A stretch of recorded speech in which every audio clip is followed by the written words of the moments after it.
Hey everyone, excuse my whatever that is. It's a little bit of a mess. I just wanted to make a vlog. Many of you probably know already, but for those of you who don't, tomorrow is exactly 1 year since my grandfather passed away. And I was trying not to think about it, but then I just, of course, started thinking about it because I had nothing else to fill my mind with.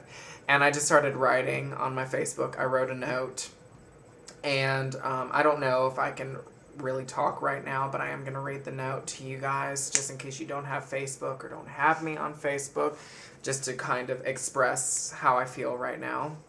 So bear with me. Okay, I titled it 1 year ago. So cliche. 1 year ago, I watched my beloved grandfather, Diddy, breathe his last few breaths of life. I clasped his hand and sat by his side, knowing that soon his soft breathing would suddenly stop, and that would be it. My life would be different. My life would change. My life would be over. I knew something would happen to me. It just didn't play out the way I always envisioned or had hoped. At this time, both my aunt and uncle, my grandfather's children, were in the apartment where I spent my junior year of high school until I graduated college and moved out to live with my best friend.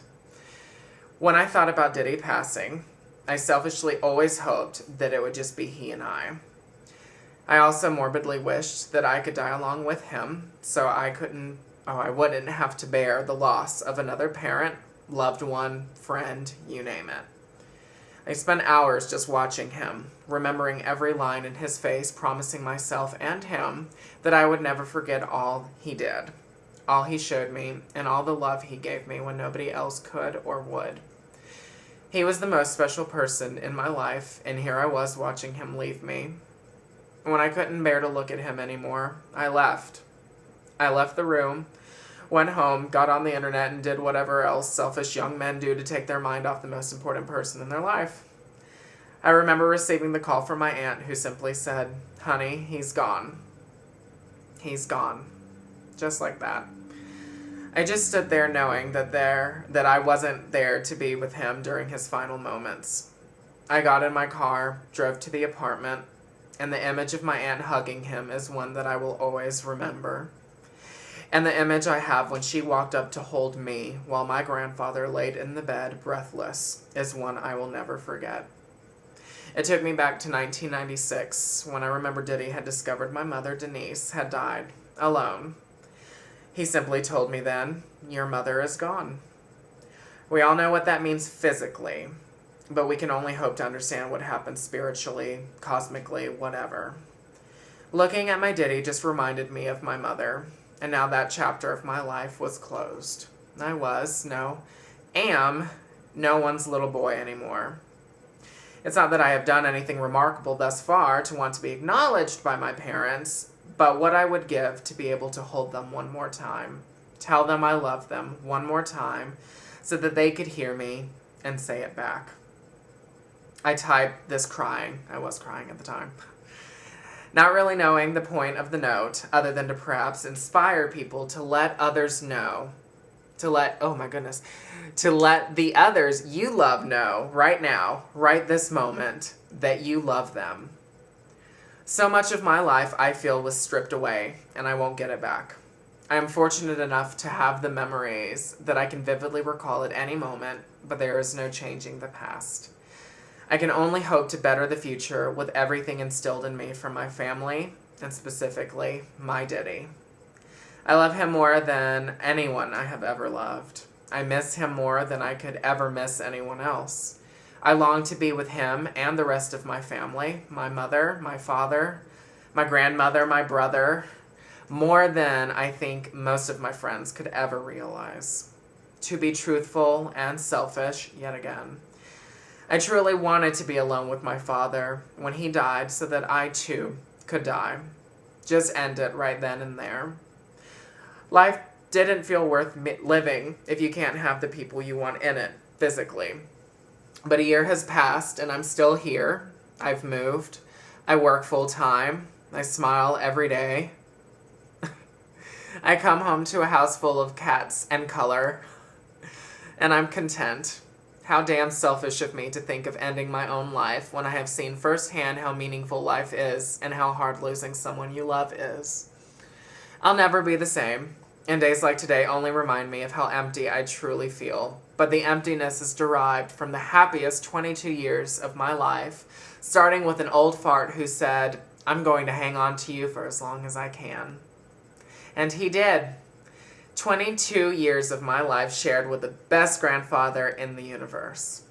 So if you're reading this or watching this, if you care about me, your mother, your father, your siblings, your friends, your teachers, your coworkers, whomever, tell them how you really feel.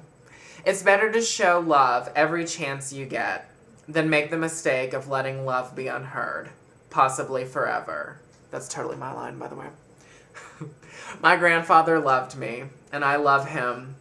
That was the last thing I said to him, both while he was lucid and while he was in his coma. I hope wherever he is, he can hear my voice, see my tears, feel my heart, and continue to be in my dreams. I am so thankful to have known him. And in some weird way, I'm glad to know that if there is a heaven, and if I'm worthy to go, I have a huge family waiting for me there. I'm not afraid to die, but I am not ready to die today. Not anymore. Before he died, my biggest fear was losing him.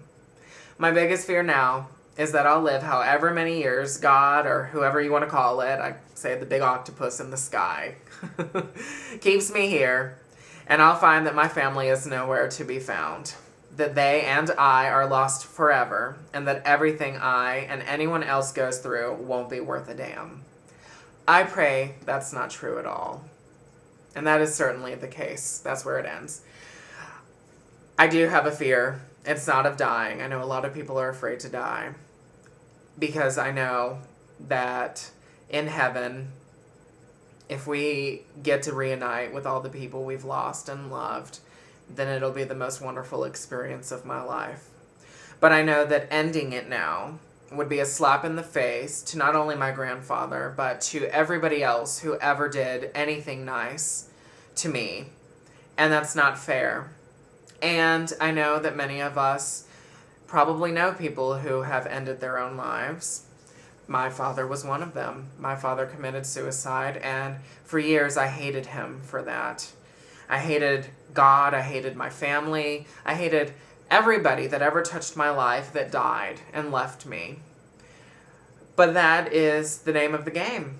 That is what life is. Life is so that we can reach out and touch people and inspire them, and so that they can inspire us. And the loss that we feel is really an act of love. If we really miss someone that much, even to contemplate suicide, it just means that they had such a big influence on our lives.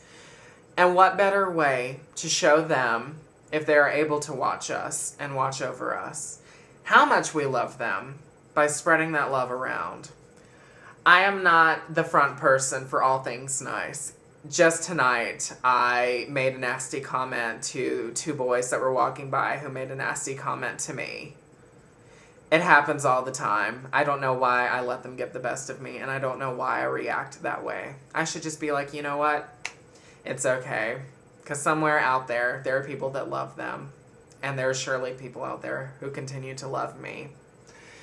So to all of my friends, and you know who you are, to all of the people that I don't talk to anymore, and you know who you are, and to all of my subscribers, for the people who have watched me from the very beginning, for the people who are watching me just now, for my family, my aunt and my two cousins that I'm crazy about, to my cats, to all of the pets and relatives and people in the world that I know or that know me or that I have had the pleasure of loving or have the pleasure of loving me. I love you. I love everything that you've done for me, even if it meant nothing to you at the time. We could have fought, we could have cried, we could have laughed, we could have talked about our hopes and dreams. It doesn't matter. Everything has a purpose, and everything in my life has meaning, and it has meaning in your life too. So just be on the lookout for a cool breeze, because who knows, maybe someone on the other side is sending you that cool breeze to make you think of them.